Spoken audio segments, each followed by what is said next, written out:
Hi guys, it's me Chrissy and I'm here with my 2016 reading challenge books 50 to 60. It's 50 to 60 because all I read were graphic novels and it was gonna be a really quick video anyway, so I just decided to make it like 10 books instead of 5. So the reason why I read so many graphic novels was because I recently got my wisdom tooth out. So I was able to just be home, so I just wanted to read, and I wanted to read stuff quickly, so I just decided to read all the Batmans that I own, and as well as the other graphic novels that I purchased. So the first one that I read is by Kevin Smith, Batman Cacophony. This is about a like a rogue villain, and he's a hero killer basically, and he frees the Joker in order to use him as bait to get to Batman. But then of course Batman wins. So I'm not sure if that's a spoiler, but then Batman like always wins. So oh yeah, I liked it. It was pretty good. And then the next one that I decided to read was Batman Streets of Gotham, Hush Money. Basically, the villain Hush looks like Bruce Wayne, and he is using the identity of Bruce Wayne to sort of bankrupt the Bat family, because Bruce Wayne has been missing for some weeks, and he knows this, so he's like trying to take over Bruce's identity, and like Dick Grayson and Damian Wayne are like trying to stop him and stuff. Yeah? Okay. Okay, bye. Oh, Lois and Jake just got back like 5 minutes ago from Manila. So I liked Hush Money. It was pretty okay, but I mean, yeah, it's like a 3 stars. And then after that, I decided to pick up Batman Under the Cowl by Grant Morrison and Geoff Johns and Bill Willingham and others. Basically, this is a graphic novel about all of the people who have taken on the mantle of the Batman. And all I can say is I kind of liked the Dick Grayson and but Terry McGinnis was like my favorite Batman, Batman like with Batman's permission, you know, because I grew up watching Batman Beyond, so he's always been like a favorite of mine. But yes, this was actually pretty interesting, pretty good. And then after that, I picked up Batman Year 100, which is kind of like Batman Year 1, but 100 years in the future with science fiction / dystopia and police corruption. Very good. This was actually really, really good. The drawing, or rather the art inside, was a bit more, I would say, rough, as you can see. That doesn't look like the regular Batman costume that we're used to seeing. But it was very good, and I really liked the story. There's a lot of parallels between the classic Batman, you know, with Robin, Detective Gordon, and Barbara. But this one had its own different, unique sort of twist to that. And I thought it was very, very good. And then after that, I decided to pick up Batman Year 1 by Frank Miller. And yes, this is like Bruce Wayne's first year as Batman, how he learned to make people fear him, how he learned, or rather how to make the villains fear him. It was really good. And then you could see the how he gained an ally in Detective Gordon. There's also an animated movie, so you can watch that too if you want. And it was only after I read this that I realized there is a list for the chronological...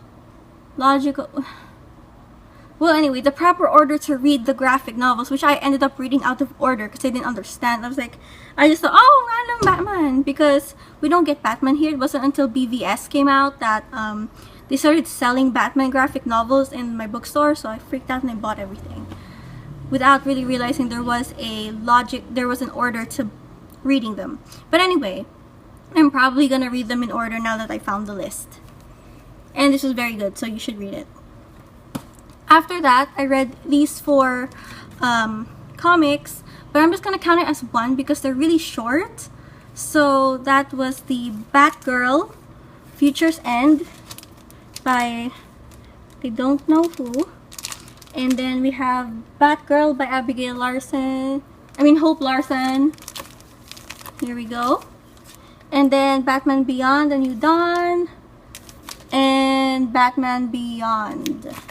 So, okay, we'll start with the Batman Beyond. I thought this was Terry McGinnis. I was so excited for Terry McGinnis. And it turns out it's Tim Drake. Anyway, he gets lost in time and he finds himself in the future where Terry McGinnis has died, and so Tim Drake has to be the new Batman. So I'm not even sure that's a spoiler anymore because this... Oops, that was this year. Anyway, whatever. This was pretty good, but I think I'll just wait for the graphic novel to come out so I can just read it in order so I won't be so confused. And then, Batgirl, Rebirth. This is the new Batgirl. She looks so cute! And, I'm most likely going to wait for the graphic novel of this as well so I can read it because it's actually a pretty good starter. She goes to Japan to find out, to interview, Fruit Bat, a Japanese, a superhero from the 1930s. And then we have Batgirl Future's End, which is a one-shot featuring Barbara Gordon, and then as you can see, it's do you see that? Mr. Frost and the Penguin, and then you see Cassandra something, and then two other Batgirls. I can't remember their names at this moment, but yes, this is all about Batgirl and how she sort of finds her own strength after her husband dies. So she also has a really cool battle with Bane in this one, so if you're interested in seeing Batgirl being amazing, you should pick this up. And after that, I decided to pick up by Hope Larson and Tintin Pantoja, who is AC. This is basically about a girl who gets a call on her phone and she becomes this superhero, this digital superhero, and she fights trolls. So there's this girl who was possessed by a spirit of the internet troll, and she was trying to make more, but then AC was able to stop it. This is so 2013. It reminded me of the time when on Facebook people would post their feelings and their fights on their statuses, and then they'd be like, why are you in my business? But you posted your business.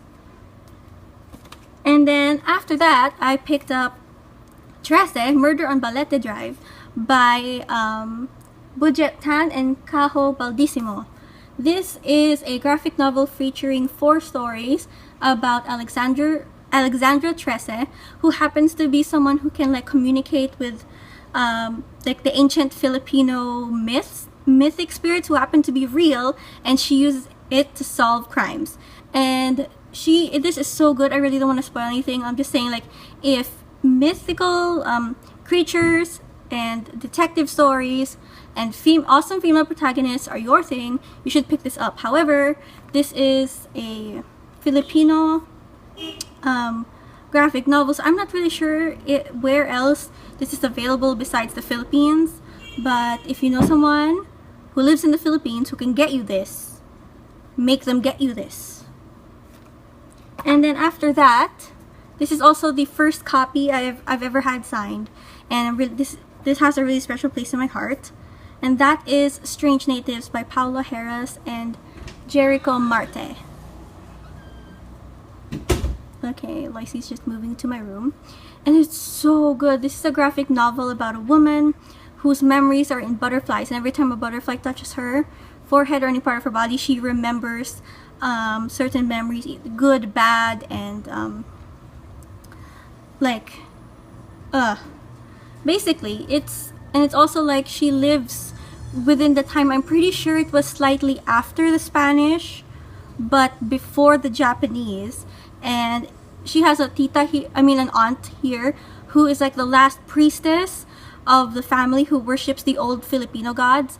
But at the same time, she's telling her niece, which happens to be the old woman, you're a child of the future, so you should move on because our old Filipino gods are being forgotten and stuff. And this was just such a moving, beautiful story that I really did fall in love with it. And all I can say is that this is going to be treasured now in my life. Also, the art is fantastic. I mean, like, look at this family photo right here.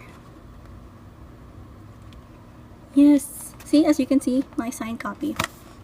So this is beautiful. And the last graphic novel that I picked up and I just finished it recently was Nimona by Noelle Stevenson.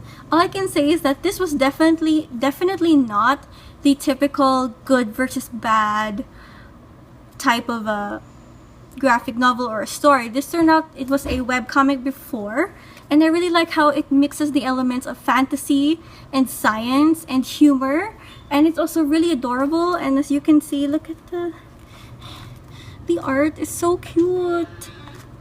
Anyway, I'm pretty sure anyone who's ever watched the booktube video knows that, like, this has been hyped, and I would definitely say that the hype is real. So that's it. These are everything that I read. Ugh, it's a huge stack right there. So thanks for watching. Thanks for sticking around. I'll see you guys next time. Bye.